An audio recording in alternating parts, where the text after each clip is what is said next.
I drive in and I just passed an accident by Norton and Haley. Yes, Norton and Haley. Involving a bus driver. And it looked like a small canter, I think. But what I got to say about that, right?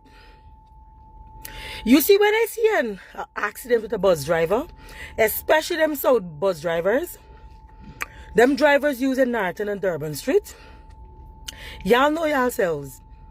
Y'all know y'all just be driving in this road like some fucking crasses. Like some fucking asses, y'all's are driving on the road. Y'all's are driving on the road like y'all father dead and give y'all the road. Y'all alone got exclusive rights on the road.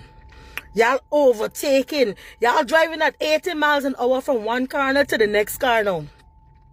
Y'all ain't making no allowance for children running. Norton Street, Durban Street is residential area. Houses, enough people got their homes there.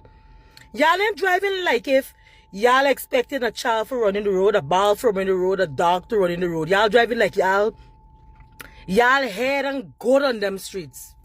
So when I personally see an accident with a bus driver, I personally be very happy. No remorse does come in my heart for bus drivers. None. The only people I be sad about does be the passengers. And sometimes them passengers in it too. Them passengers that sit down there.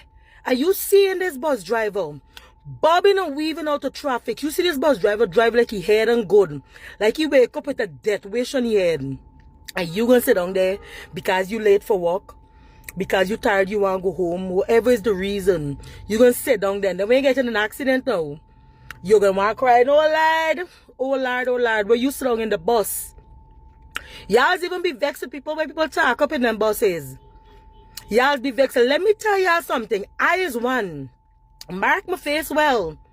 Because when I come in any bus and I see you driving like a fucking crass, and you're telling me you want to put me out, I want you put me out at the nearest fucking police station. So I can kill two birds with one stone and make a report on your ass. Because if more passengers stack up and make these bus drivers be accountable, they won't have so much accident with buses. But y'all bus drivers, y'all's a special breed. The amount of accidents y'all the causing on these roads, always knocking people's vehicle. And the way you're done, you don't got no part to pay in. It's not for your fucking vehicle. You don't got nothing to give because you don't got nothing to give in this world. You want to be ignorant when you knock my mirror, knock it. Y'all too ridiculous on this road. Y'all bus drivers need to take your time on these streets. And passengers, y'all need to learn to talk up for y'all rights. Because at the end of the day, when that bus driver gets into an accident, it's not you on the bus. Like y'all stupid or something. Y'all must learn to talk up for y'all rights in Guyana. When y'all sit down in the bus, and as long as the bus pull off, you have a contract to drop you safely to wherever you going. Now when you talk up, he's threatening you for put you off on the bus. Tell you for put you off. Tell you put you off. Put you off at the nearest station. Y'all must learn to talk up. Come to tell y'all this story. This story might end up having part 2 and part 3. You know? And sometimes you really got to go and check your health. So, sometime around last year, the late part, I was getting like a constant headache, and the headache was coming like every day, sometimes every other day. Let me scale it. It was like a 4 to 3 out of 10. This is how the pain was. So it wasn't really bothering me, but it was like a headache. You could feel pulling in the side of my head here and all that. Anyway, I just brushing it off all the time. Mind you, I had bought a pressure machine sometime early up in the year. Don't use pressure machine like a bite for decoration. So the last day of the year now, I went home and the headache was like a 6. And I said, no, well, I'm going to check my pressure. Mind you, I don't trouble with pressure. Never trouble with pressure. So it didn't bother me. Before, I know, like when I was more young, I did getting low pressure. So, but not nothing for be bothered about because it never constantly happening. So I came home and I checked the pressure. Thank God the pressure machine is stock because you girl know nothing for read pressure, nothing at all. The pressure machine tell me that it's high. I said, okay, it's high. All right. I come in like the next day, I check it again, it's high. Well, I don't know how bad pressure is. And when I reach out to my mom now and my cousin, there's when you realize that this thing like is a serious thing. Everybody starts sending me different things what for use and how for don't use it and all kind of thing, and just kind of like get me a little scared, right? I says, what's this now?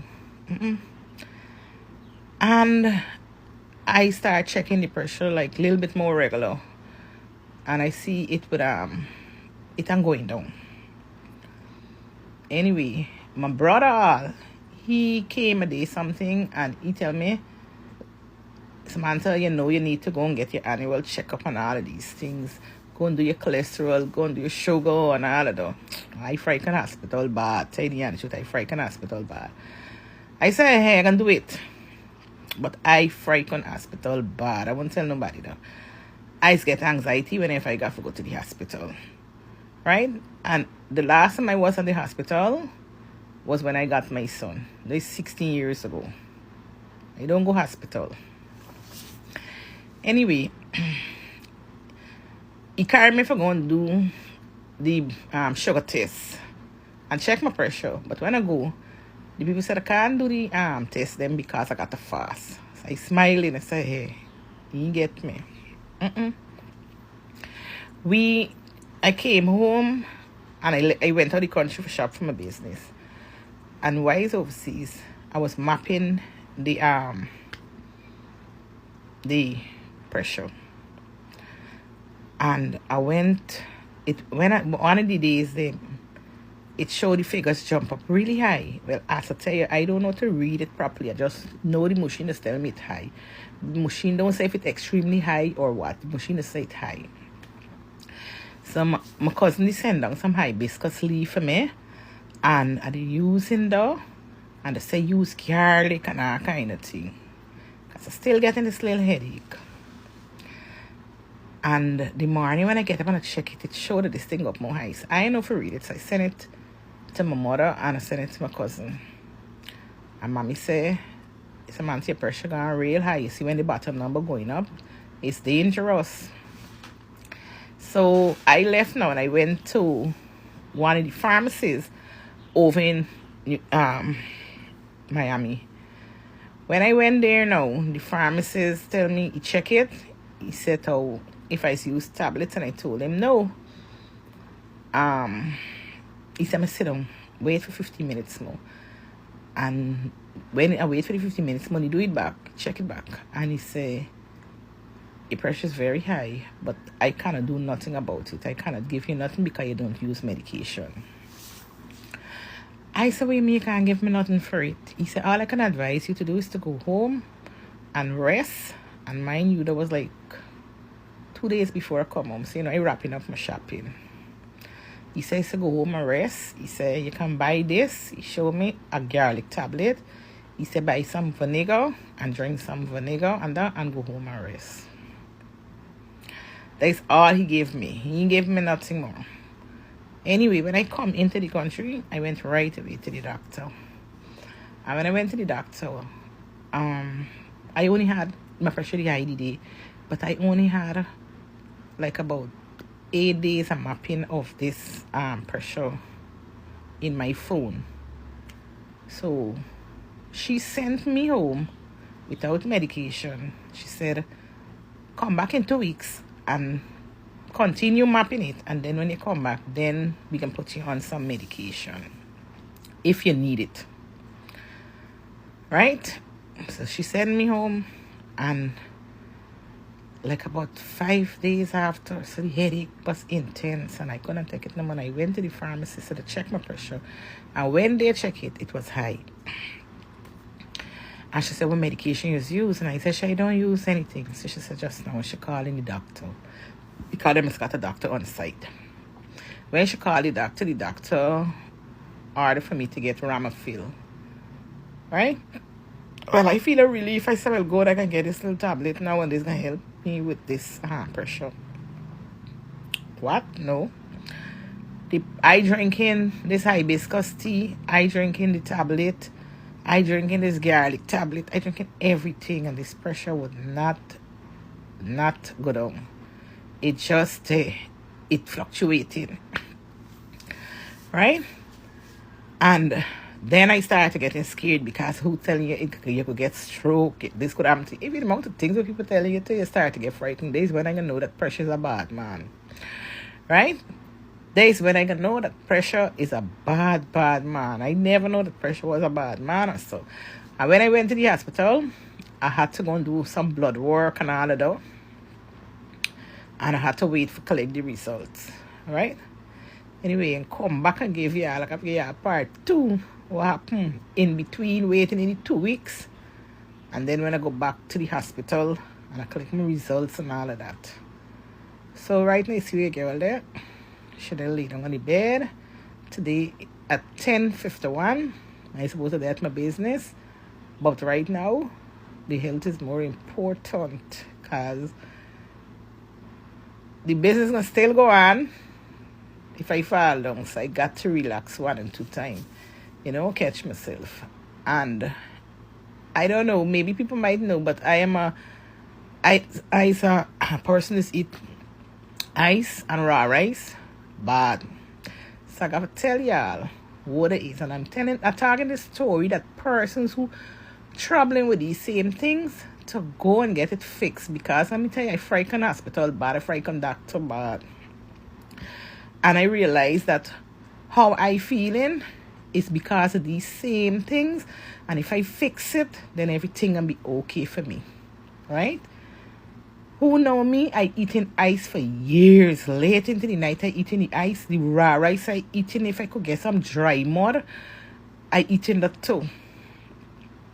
So all of that, I had told her when I went to the hospital, and she sent me to do a series of tests. So when I come back, I can tell y'all what's going on with that, and also with my pressure. And all who getting a little headache and so and might not know that there's trouble with pressure, might not know what may be the cause of it, get a pressure machine or go to the pharmacist and just check it because you don't know. I never troubled with pressure, so I never expected that I'm going to be troubling with no pressure. I didn't think it was pressure when I was getting the little headaches. I didn't think at all that it was pressure until I come in the night and I say, I got this pressure machine and I don't use it, and I start checking it. Right? And now I learning how to read it and everything. And you got to take care of yourself before things happen just so, because just you could then get a stroke and all of them things. And I didn't know though. And my husband, he gets scared because he said this was his grandmother died from, right? That he says, Samantha, you taking this thing, but it's just a little headache I get in, and I never know that I struggle with pressure. So I'll come back and give you all a part 2 of what's going on.